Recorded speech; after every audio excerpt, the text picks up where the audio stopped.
Let's go. Let's go. Welcome to the Underdog Talk, the world's most underrated podcast on earth. And you know there's something about the underdog.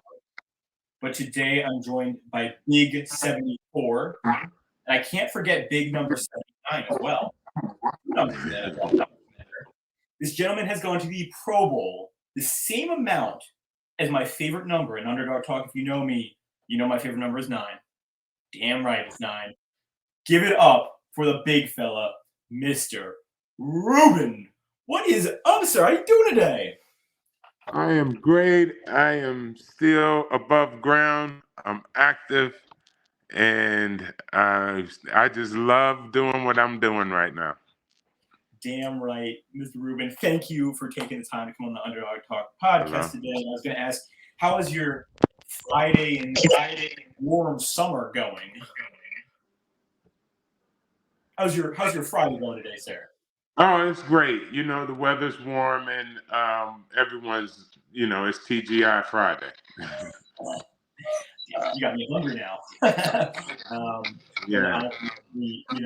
I want to jump right into this podcast. Obviously, you played from the Bills for your main stint of your career, balled out. Is it safe to say that you're a Bills fan now? Yeah. I love the Bills, and they treated me well, and it was good while I was there. I still have a lot of family there. All 3 of my kids were born in Buffalo, and out of 3, 2 I think are Bills fans. One's a diehard Bears fan. Okay, they're representing you in both ways. Yeah, I love that. I got it covered. I got the bases covered. That's funny. And now, obviously, speaking of Buffalo, what was your draft day experience like? In 1995, way back now. How did it feel to pick all the Bills in the first round? It was totally unexpected. Leading up to the draft, you know how a lot of mock drafts and different speculation is passed around. It was thought that I could possibly end up in Tampa. My buddy and my best friend Hayes Clark and I were sitting backstage at Madison Square Garden, actually looking at houseboats because we wanted to be on the water down in Tampa. And we're just relaxing. Everybody else was pretty tense. I guess I look back now, I can understand why they're a little bit tense, but we were so loose. We were thinking about, hey, we're going to get us a houseboat. We'll be probably playing down in Tampa, and the Bills called, and it was a total change of plans. I had to go find a snow parker. And it was just exciting. I was happy anyone that would have called me. It didn't matter who was going to call. I didn't really think too much about who it was going to be, where it was going to go, other than the fact a lot of talk was about Tampa. So we just started hedging our bet a little bit by looking at houseboats, but that didn't work. You go from the summer, or you go from the warm weather in Tampa, and you flip into cold weather in Buffalo. Yeah. That's something. And obviously, that draft was, stacked. You, Warren Sapp, Ty Law, Garrett Brooks, Curtis Martin, just to name a few. It has some insane talent in there. Have you ever looked back and gone, "Oh my God, this draft class is stacked"? Yeah, we got a ton of Hall of Famers in there, and as soon as they put me in, there'll be more. But you look through that list, it's the who's who of the best of that time, because football is kind of like eras. There's an era before me, it's my era, and now it's another era, and it'll be another era, and it continues to go on as long as they play football. But I look at that draft class, and yeah, we were good. We were good. I put it like this. This is how I would explain it. Knowing the outcome of all of our careers, the list of different guys that were drafted in that draft class with me, every team would have loved to be picking them. or pick a guy like was in that draft that year. They may not have won a Super Bowl. Some of them did. A lot of them have accolades, but you wouldn't have gone wrong picking a perennial player from that draft class. Yeah, no, that might be one of the best drafts in NFL history. Have you ever actually been to Buffalo before getting drafted there? Actually, no. Buffalo is pretty. They're pretty. They were pretty calculated. Marv Levy and John Butler and the old staff that were the Buffalo Bills. I guess Bill Polian and those guys. Bill Polian left the year before I got there, and John Butler was selecting. And they had a common thing of kind of not letting you know who they are interested in, and they went around about ways of finding out about players. And oddly enough, this is like part of my story, is one of the most famous offensive linemen for Buffalo, Joe DeLamielleure, the famous electric company. He was coaching here in Lynchburg, Virginia for Liberty University, along with Sam Ritigliano. And I had a happen chance meeting with him because an old high school teammate of mine was playing for Liberty.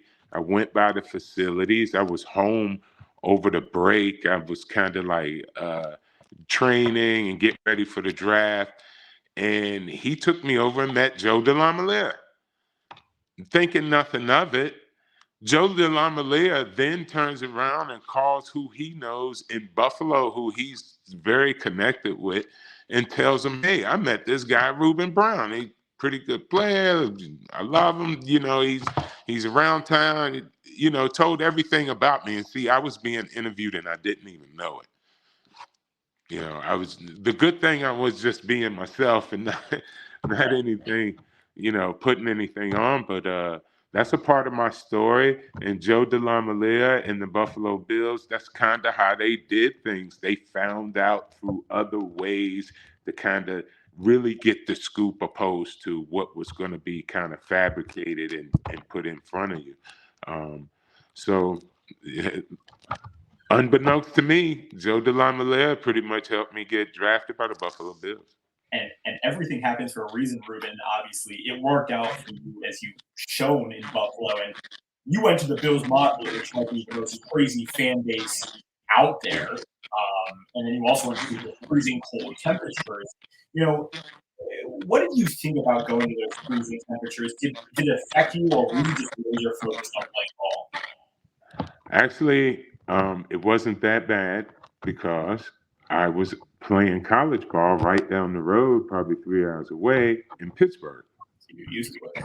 So now, Pittsburgh and Buffalo are different.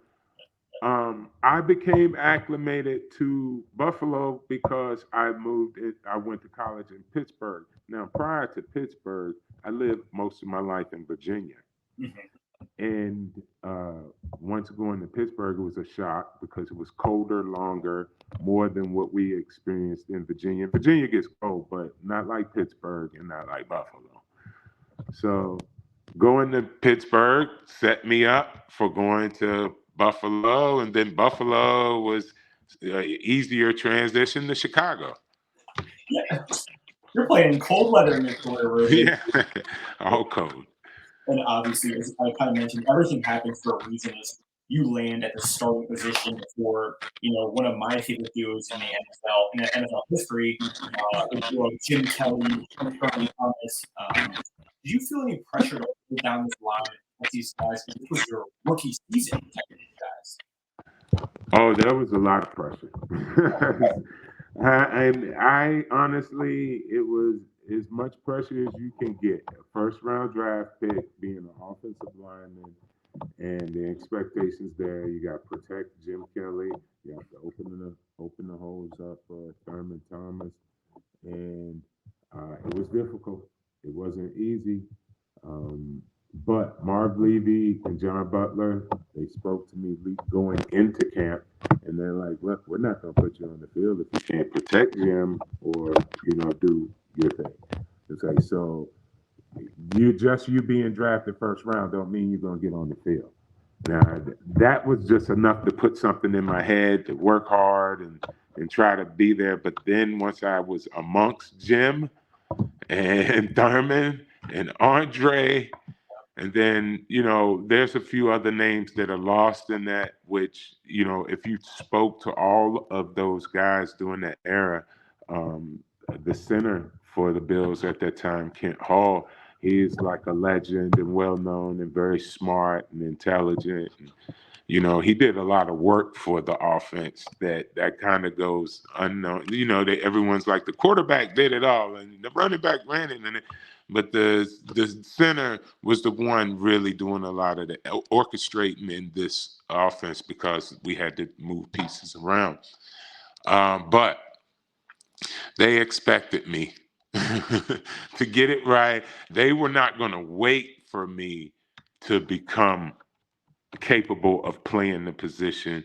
They needed somebody that could go play the position right away. And by the time we ended camp, I was ready. And I was very seasoned because, and listen, this is a message to everyone out there. You can only get better if you're playing the best or you're playing better players. So I just give you a couple of names that were standing across from me every day in practice before I went to the regular season. First guy I practiced day to day, every day, nonstop, was Ted Washington. All right. Bears fans know who Ted Washington is. Right. He's a mountain. Then the second guy I practiced against daily was Jim Jeffcoat. Look him up. First round draft pick, Dallas Cowboys. Very, very, very good. Then the third guy, Bruce Smith. No need to say any more right there. That was my immediate day to day. That's who I was practicing on a regular basis. And then I could name Cornelius Bennett was a linebacker. We had Bryce Pop came over from Green Bay. Chris Spillman came over from Detroit. And we had a few other guys that were, there. But just the starting group, Jim Jeffcoat, Ted Washington, and Bryce Pop, that was all you needed to get ready for the football season. And that was a dirty team. And obviously, you guys go 10-6, that season. And I think you made a great collective effort. Obviously, you had your quarterback, you had your running back, that line was filthy. Yeah. That defense was stellar. I mean, it was a team sport at the end of the day. And I believe until 2020, this was the last time the Bills won the division. So that was a season for you guys. Did you guys all just mesh together on that team? Was everyone clicking? Well, I will say this: that team that I came on to, the 4 Super Bowl team, it was already a family when I got there. And the family was, obviously Jim, a lot of things. Jim did a lot of, we did a lot of things with Jim and his family and all families, and they had been together forever. So they were all like family already.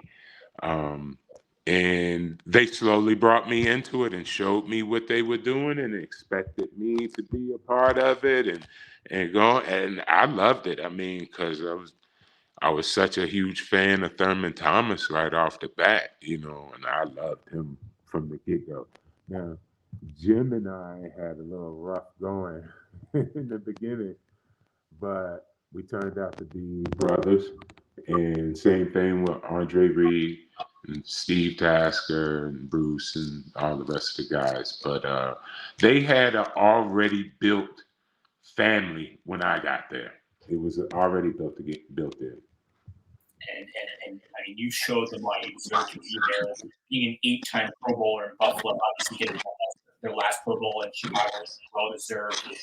What was it like to be selected to 8 Pro Bowls here in Buffalo? I mean, that's such a big accomplishment, such an honor. I mean, the Pro Bowl is the best of the best. You didn't go to one win there. I mean, as a Bill, what was that like? It was a sense of honor. I had a lot of pride in it. I think over time, some people, how you do something well, or you keep getting selected. After a while, people are like, hey, wait a minute, And I'm like, by the time I made it to my eighth, they were like, wow, he did it again. And I'm like, well, the players and the coaches usually vote for it. So I took a lot of pride in it. I'm very happy about it. And it was exciting each year to challenge myself to try to get better than the year before, no matter that I had gotten to the Pro Bowl. Like, I was like, okay, let's keep this going. I'm not going to let it go. Somebody's going to have to chop my arm off or cut my leg off to keep me out of going to this thing now that I've gotten in.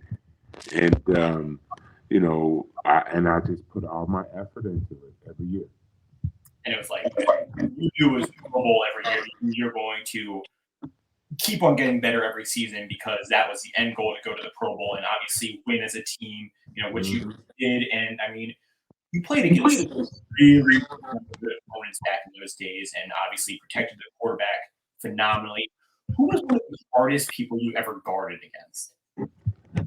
I tell everyone all the time, and I love saying this in front of Warren Sapp because he always asks this question. He goes, "So who was the best?" And I get what he's trying to go at because me and him had some epic battles and stuff. And I looked him dead in the eye and I said, Cortez Kennedy, hands down, no one tougher to block for a lot of reasons. And I could go down a list of different guys that made it really tough to block because of maybe their size or maybe their speed or maybe their strength. There were a lot of those guys. Santana Dotson, very elusive. Bears fans know who he is. I can name others. I mean, just the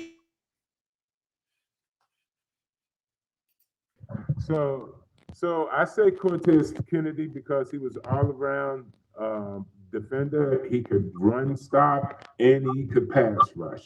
So that's what made him difficult. Some guys were kind of one dimensional, and you could figure it out and lean on your strengths and wear them down. But Cortez, it was wide open, man. You had to be ready for a spin move. Some guys can't spin move and bull rush you, but he could. He could do the stuff Warren Sapp could do, but he could do it with power and strength. So Cortez Kennedy, I'll say it over to the day I go to the Hall of Fame. He's the guy that I think is out of my competition was the best. Yeah, that's just real, recognizing real at that point, I think is what it comes down to. Obviously, now I mentioned that, how your team was the first, well, the Bills haven't gone to the playoffs since 2020, since when you guys went. Now, speaking of that 2020 Bills, the Bills have kind of got back in relevance. They've got that young gun, Josh Allen. What do you think of Josh Allen, that new Buffalo culture? Oh, Josh is perfect for Buffalo.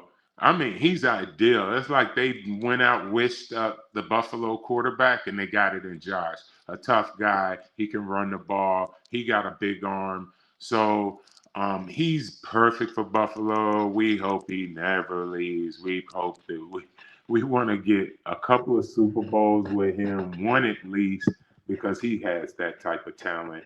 And it's undeniable. He's at the top of everything every year, and it just one of these years, this year, maybe this year, maybe next year, he should break through and get one.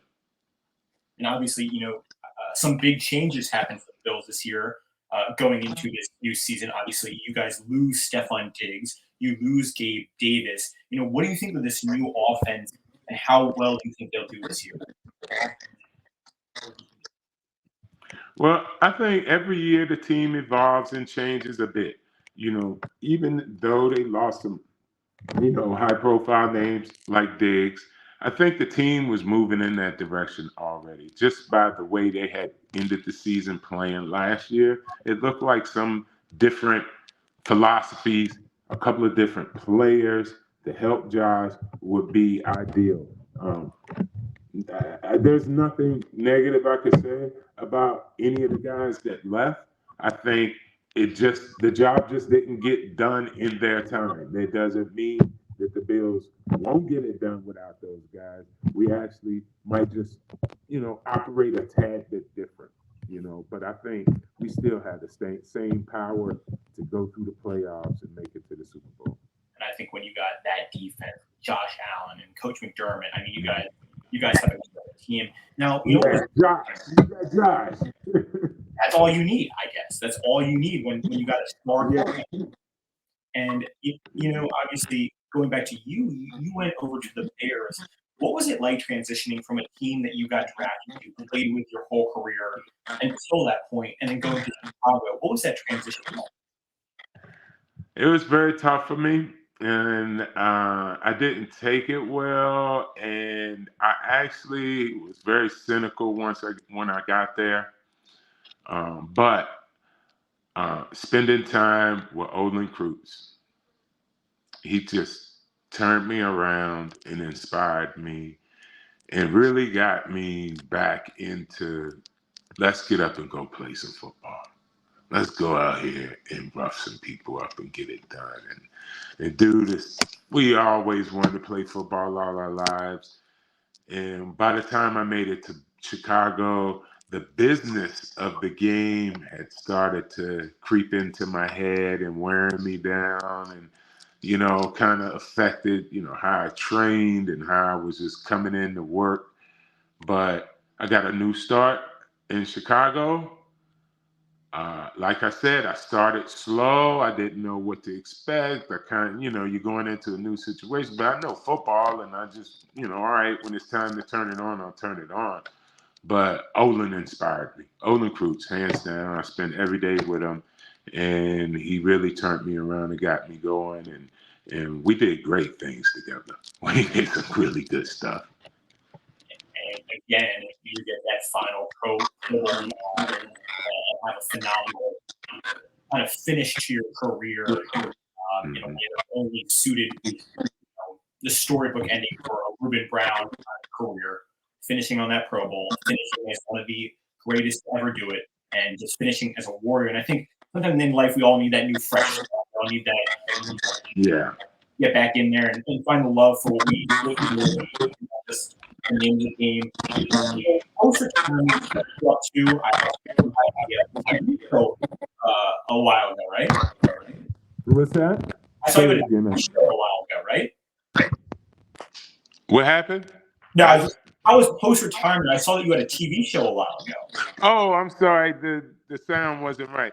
Yeah. So once I retired in Chicago, I went back to Buffalo and I did a lot of commentating and analyst work for the Bills. So I would do that after post-game show stuff.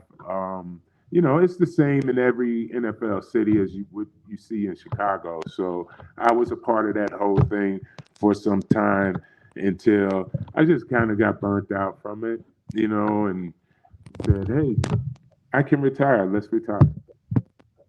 Yeah, and I think you deserve it. And obviously we see a lot of athletes have difficulties with post-retirement, whether that be not knowing what to do. It's just such a different feeling. Have you felt that way, or has everything kind of just been clicking for you in retirement? Absolutely, it's very tough. Yeah, it's very tough for a guy. Let's say if you put in over 10 years and then you retire, unless something has kind of been set up for you when you exit, you are going to find it really tough to figure out where to place yourself. It's kind of unfair because your resume should be for me, 13 years in the NFL. All right, that's all right. How many people do that? I should be able to get an interview with anyone.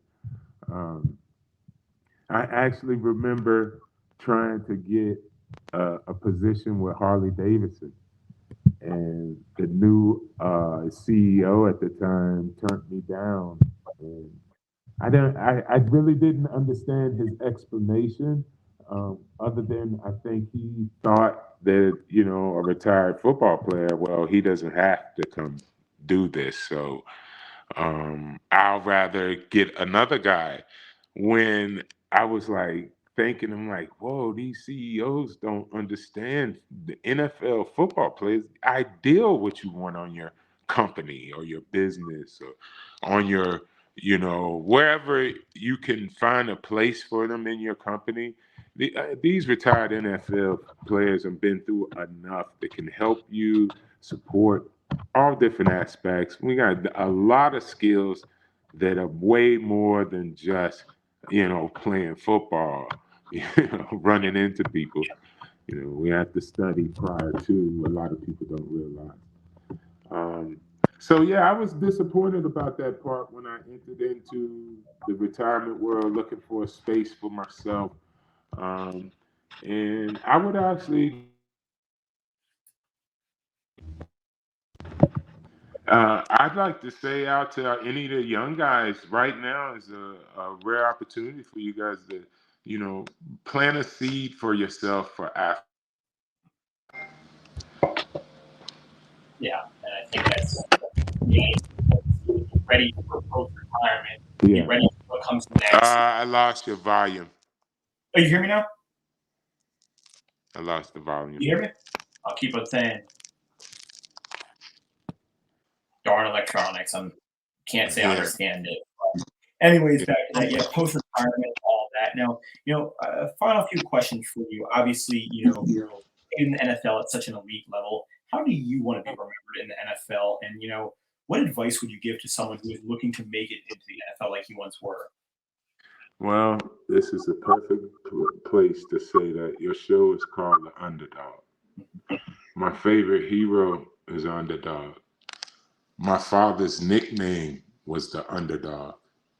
And I believed all through my life that I was the underdog. And I wasn't going to quit.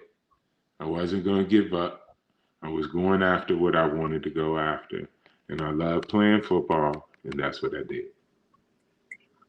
So if anybody remembers anything about me, said, hey, he loved playing football and he played it. I love that. And you played it so damn well. Now, what would your advice be for someone who's looking to make it to the NFL like you once were?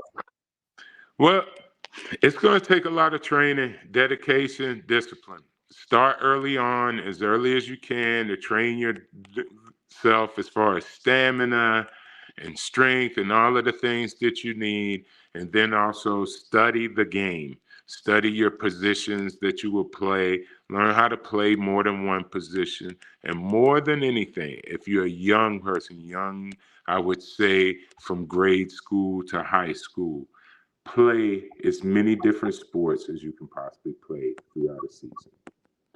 That's all it is. That's all it is. And the final question for you, sir, is do you see the NFL going in the right way? The NFL is never going to go exactly where us, the players, would like it to go. So I'm fine with it.